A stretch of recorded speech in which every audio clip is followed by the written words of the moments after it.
Alright, so just a quick couple disclaimers about this video. First of all, I know it's really long. It's just kind of me working on dolls. I kind of wanted to show my process. Some of this is experimentation. So feel free to skip around and find what information you want and all of that. Another thing, I apologize if you can hear my heavy breathing. I do have asthma and my nose was stuffed up earlier for some reason. And one more thing, crafting and repairing dolls is not really for kids. You can definitely damage your dolls very seriously. Before I started this video, I did damage a doll, which I explain in the next clip, I think, or the clip after that. Somewhere in the video I explain that. You can damage your dolls like irreversible damage by doing things that I show you in this video. So I highly recommend children do not attempt. My videos aren't really for kids anyway, so enjoy! Hello and welcome to my messy workspace. Today I'm fixing up 3 of my childhood dolls and 1 new one. This is the new one. She just needed some acne cream on her arms because the outfit she was wearing in packaging stained her a little bit. Like, you can see that black line on her arm. Just stained her arms a little bit, so that's all I'm doing on her. She's getting some acne cream on her face. This is one of my childhood dolls. Honestly don't know what any of these Barbies are from, but I really want to guess Fairytopia or Mariposa since she has like a hole that looks like maybe for wings. I don't know. This head says 2005 and her body says 2005 as well. So this one is a 2005 Barbie. This one I believe is also 2005 head, but a 1999 body. And my dad made us paint underwear and stuff on our Barbies when we were kids, so that's what I'm fixing up on her. Also her legs are kind of weird. I don't know how to fix her legs because it's the old rubbery legs and stuff. And then this one, I forget what she's from. She's 1998 head and 1999 body. I've always really liked her like joints. She's got these really cool, I don't know, it fascinates me, like rivet joints and then just basic knee joints. But then her legs have like elastic. They're very loose. I already tried to fix it. That's her original elastic. It was black and I think I made them looser.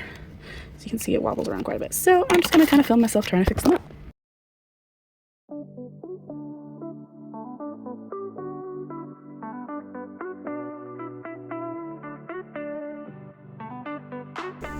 So here I am just threading the elastic through the little leg pins and sewing it in place on there.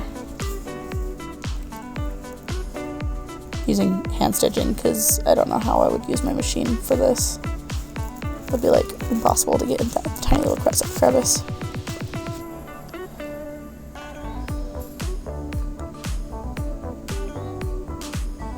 I had to get more thread, so I was rethreading the needle. Thread it through the leg, whole thing, onto the other leg.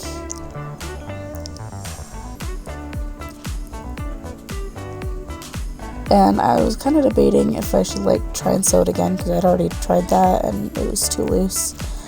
And I was like, I'm gonna try and tie a knot, but that didn't really work. I ended up tying the knot too loose, like even looser than I sewed it before. And then I couldn't get the knot untied, so had to cut that. Here I am trying to untie the knot.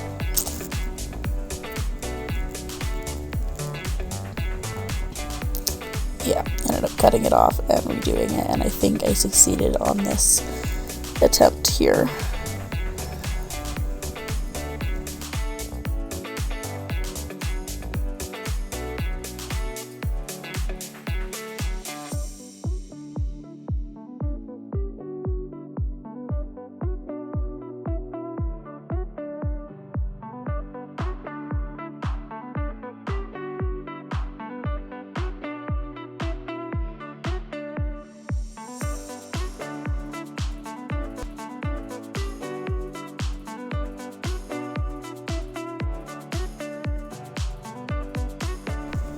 So I ended up using a pin to hold the elastic in place while I sewed it so that I could get it nice and tight and keep it tight while I sewed.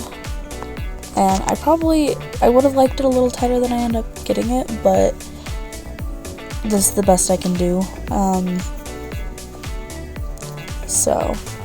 it's honestly way better than it was, which you'll see in a minute or so. Alrighty, So her legs are much better than they were when I first started this. I wish I had, you know, filmed before I cut her original elastics out. But before, she wouldn't stand up if I had her like leaning up against something. Obviously I can use a stand, but before, like, I would put her here and she would just kind of flop to the side or flop forward or, you know, flop backwards.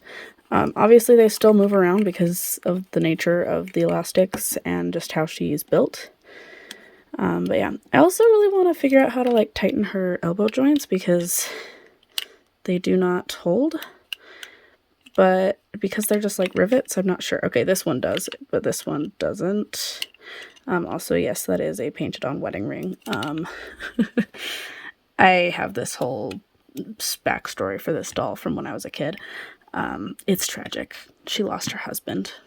I literally did lose the Ken doll that also has a matching painted on wedding ring that I painted myself.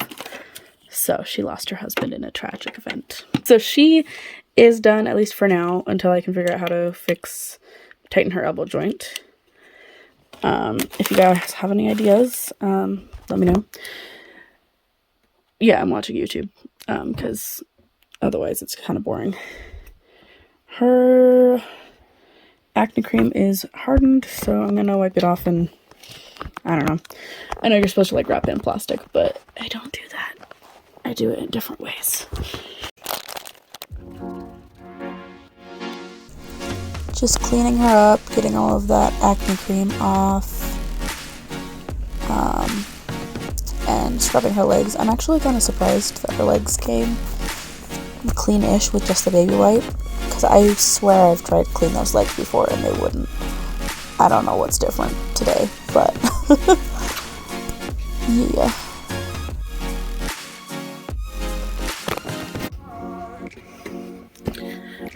This is my secret weapon, Gojo hand cleaner, for like getting grease off your hands. It's amazing.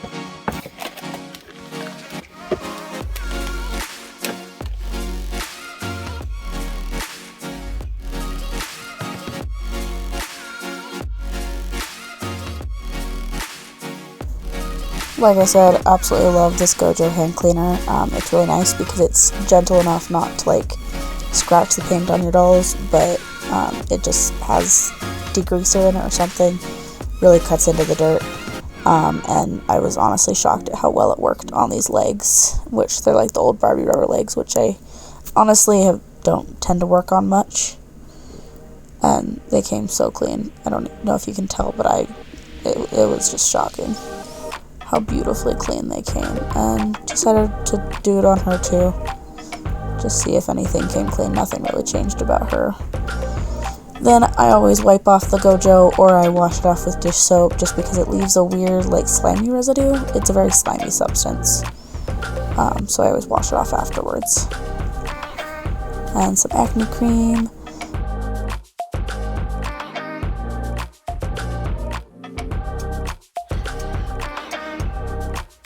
Now this gal, I made things complicated. I decided to try to get this off using pure acetone, and it started damaging the plastic, so I immediately stopped.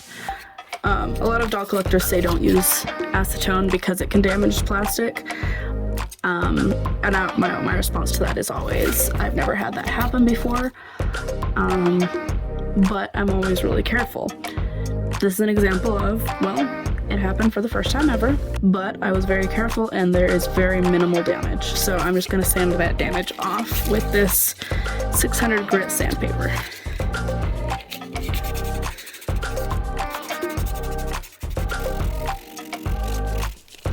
So I have used this same sandpaper to like sand down factory seams, which I'm explaining now. And like get rid of them to make it look a little more seamless before, so I know that this sandpaper will work and it won't like leave weird scuffs on her. I also decided to try and sand off some of the nail polish. It wasn't really working. So, you know, just sanding her to make her look a little bit better after accidentally damaging her. Just gonna go and rinse her off really quick with some water. So after rinsing her off, getting like on all the particles off and everything that I've done to her off, I can see that some of the damage is still there, and I don't really feel like sanding more, but it's not very prevalent because I didn't let the acetone sit on there for very long, because I noticed it was starting to do exactly what that is. I noticed that and I was like, oh yeah, we're gonna stop. So it's a little damaged, but it isn't a huge deal. She looks all right. So on her arms, I can just kind of scrape the nail polish off. Same as on her legs. There was some like right here, although it's kind of stained there now. I don't even know when I did this nail polish stuff. I just know my dad wanted us to do it. I do know when this happened. This happened when I was like 10-ish. I had a Shih Tzu, and he decided to chew it up. But you know what? Now her hand is permanently in the I love you thing. So it's kind of cute. Maybe I'll try and sand that and make it look a little bit less chewed.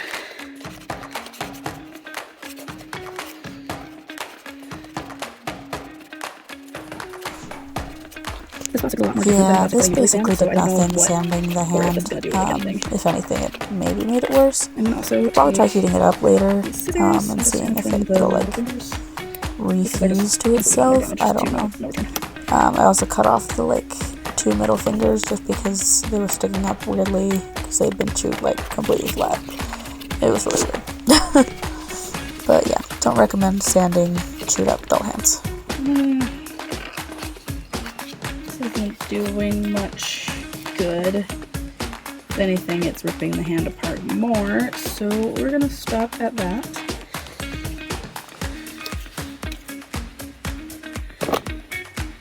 And put some acne cream on her.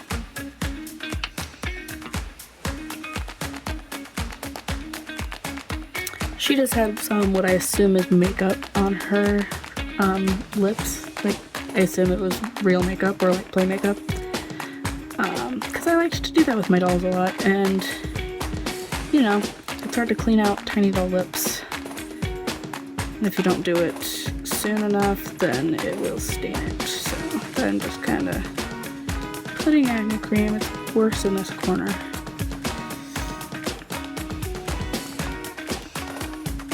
And I think she's good, so we're gonna stand her up.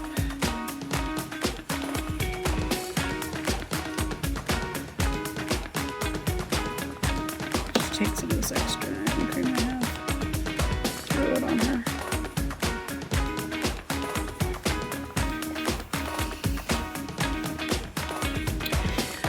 Alrighty, I will keep you updated on these 2 gals. She is done for now. Like I said, I have no idea how to make this tighter, so I'm not gonna even try right now. In fact, I'm just gonna put this little dress on her. I made a bunch of dresses for my Barbies to store them in, so that all the cute fashions are either on dolls on display or in my drawer of doll clothes, because I've noticed I forget about cute fashions when they're just in storage, which my Barbie storage bin is right here. Those are the dolls that I don't have on display at the moment. It's not just Barbie, I've got some Rainbow High and some other dolls in there, but yep. So I'll keep you updated on these gals, probably in another video, because I know this video is really long and it's already going to take a lot to edit. So yeah, thank you guys so much for watching, and remember, you're never too old for dolls. Bye.